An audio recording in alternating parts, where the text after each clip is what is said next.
Okay, so with moyamoya disease, uh, for treatment, we're going to actually focus a lot on surgery. In the end, all of them are going to need surgery. They have to revascularize that area of the brain. So we have two different methods that we can do to revascularize. We have direct and we have indirect. With direct, bear with me, the surgeons are actually going to suture the scalp artery directly into a brain artery. Basically, it's to increase the blood flow to the brain, and it happens immediately. Um, the only thing is, with children, because of the size of the blood vessels that need to be attached, it's very difficult to perform.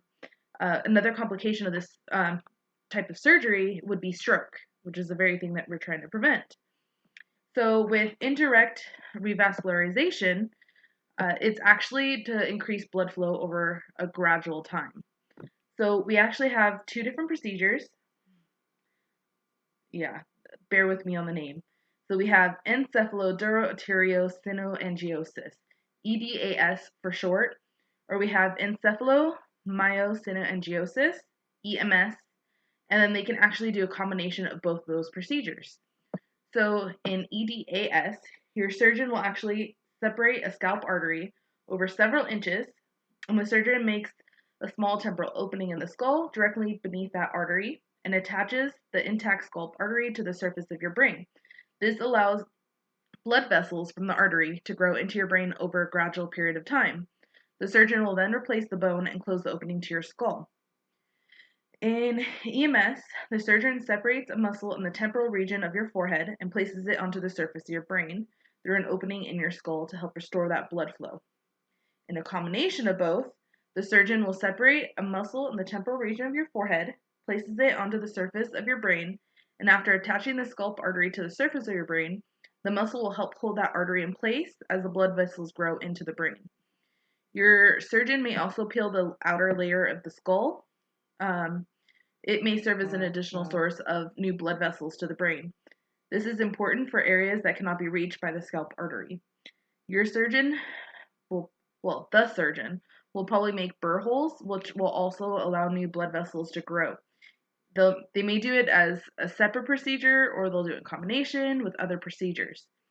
Another surgery that's not often done but can be done, it will also kind of address brain aneurysms. Moyamoya disease, those individuals tend to develop a bulge or ballooning of the blood vessels of the brain, and they may or may not need surgery to help prevent or treat the actual ruptured brain aneurysm. With medications, we have a couple. Generally, this is kind of before surgery. They may still give it to you after, depending on if the symptoms have improved. So what they'll do is they'll get you on blood thinners. If you have mild or no symptoms at first, they'll try maybe aspirin or maybe another blood thinner to prevent strokes. Or they'll get you on calcium channel blockers, and this is actually to help improve symptoms of headache or possibly reduce symptoms of a TIA, transient ischemic attack. If the individual has seizures, then they'll get you on an anti-seizure medication. Um, it's not always something that's necessary, but again, it's very individualistic. Depends on the patient, where they're having that lack of blood flow, and if it's causing a potential seizure problem. Some other treatment therapies that we're going to do is going to be more physical and psychological therapies. So we need to address those physical and psychological effects of a stroke on the child or that individual. You're going to have physical and occupational therapy, which will help regain any lost physical function caused by that stroke. You're going to have speech therapy, which will help with maybe that third speech. You also need to address cognitive behavioral therapy. We need to address those emotional issues related to having moyamoya disease, such as how to cope with fears and uncertainties about future strokes. It is a very traumatizing experience, and we definitely need to do something to help them with their physical and psychological needs. Thank you.